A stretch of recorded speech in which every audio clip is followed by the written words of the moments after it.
Dying man spreads kindness and inspiration by giving away Krispy Kreme donuts.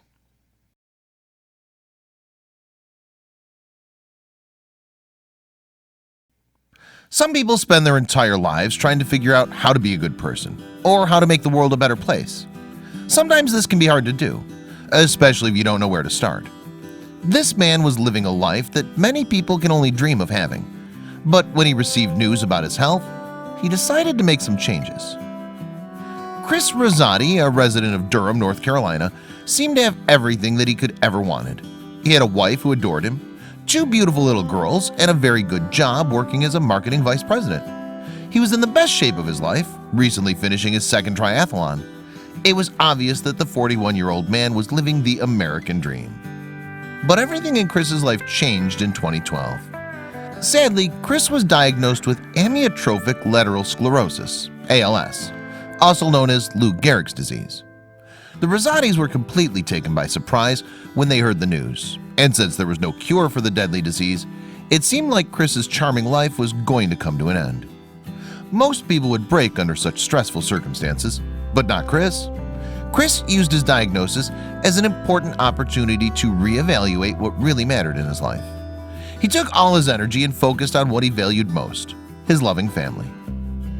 We're missing the greatest experience we'll ever have, ever. You always think that people who are dying want to get up early and watch the sunrise. I don't. I like to sleep. But if my kids get up early, I want that experience, Chris said of himself, and others who tend to put their career before family. Chris also made it his purpose to spread as much kindness as he possibly could to as many people as he could. While most people would donate their time to work in a soup kitchen or to build houses for the homeless, Chris had a much different idea. One day he was driving by a mini-mart when he noticed a Krispy Kreme truck. Chris always liked Krispy Kreme donuts. He began to daydream of what it would be like to jump in and start driving it, and then just go around and give away the donuts, he explained. Sort of like Robin Hood, robbing sweet treats from the rich and giving them to the poor. Chris even applied for a job with Krispy Kreme. I knew I wouldn't get the job, but at least then I could say when they arrested me, "Hey man, I applied," Chris said in an interview with CBS News in January 2014. It seems like he really put a lot of thought into helping those kids get some free donuts. Chris's dream of stealing a Krispy Kreme delivery truck never happened, but his mission to help brighten the lives of people in his community most certainly did.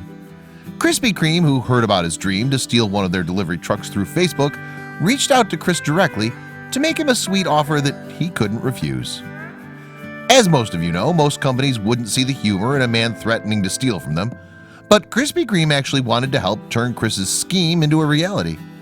When Krispy Kreme sent Chris 2 trucks filled to the brim with delicious donuts, he instantly became their newest and proudest driver.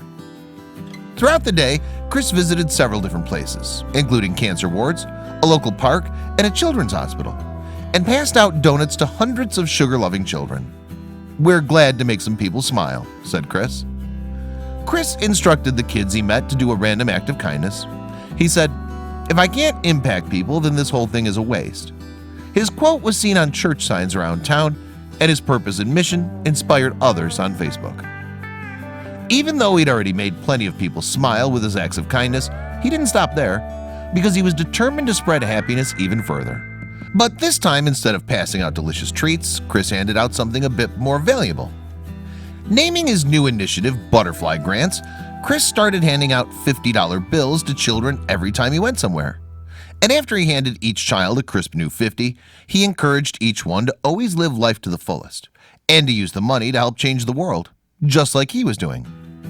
Butterfly Grants became even more successful than the Krispy Kreme deliveries.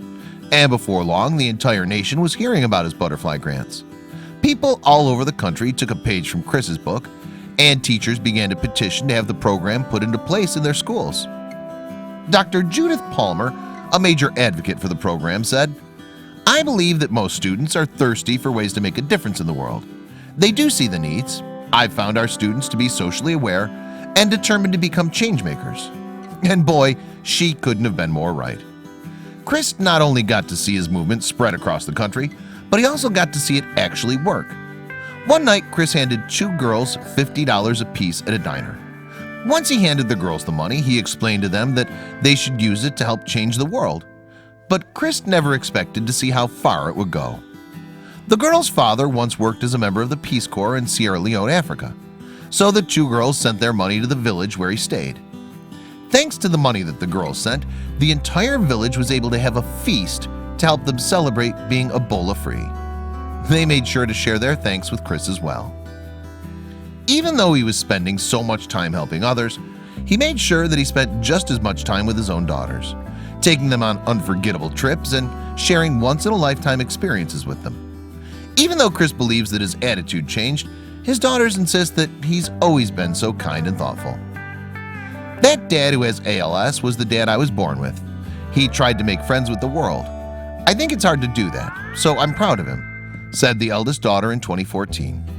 It's clear that Chris's daughters have an incredible amount of love and respect for their dad.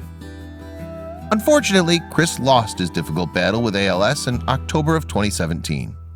At the age of 46, Chris passed away from this world. But before he did, he had just one more mission of happiness to fulfill. Chris's funeral was held the following month, and every guest received a special gift. They each received a $1 bill. Chris had hoped that every guest at his funeral, from the children to the adults, would use the dollar to try and make a difference in the world. Even on his deathbed, Chris wanted to make someone else smile.